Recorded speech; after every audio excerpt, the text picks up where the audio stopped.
He guys, welcome to my YouTube channel. So आज की story है सोसाइटी स्टोरी इन हिंदी। दर्शाती है कि कैसे एक सोसाइटी हमारी भावनाओं पर असर डालती है।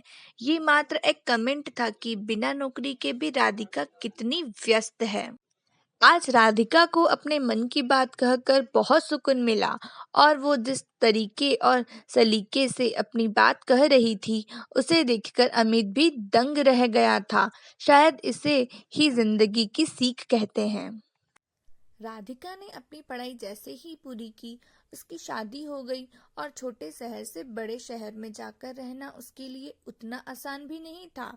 इस शहर में कोई किसी को बुलाता नहीं था, बस देखते रहते थे, जो राधिका को बहुत अजीब लगता था। पर सारा दिन काम में कब निकल जाता उसे पता नहीं लगता।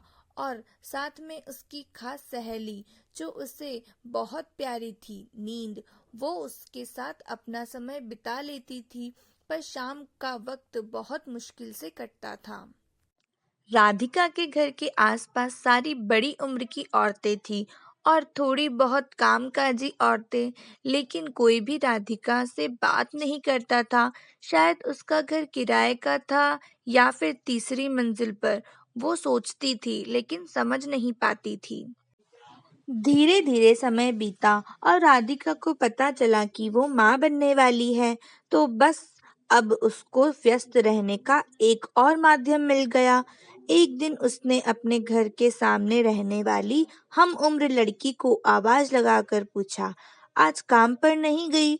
तो उसने नाम में सर हिला दिया।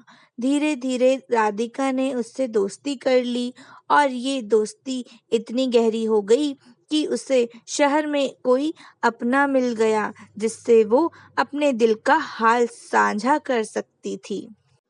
अमित को भी अच्छा लगा कि राधिका का अकेलापन दूर हो गया, क्योंकि वो अभी जॉब तो कर नहीं पा रही थी। और धीरे धीरे दीप्ति के पति और राधिका के पति भी आपस में दोस्त बन गए और अब तो हर जगह घूमना फिरना भी साथ साथ होता था। राधिका बहुत खुश थी कि शायद भगवान ने उसका अकेलापन दूर करने के लिए किसी को भेजा है।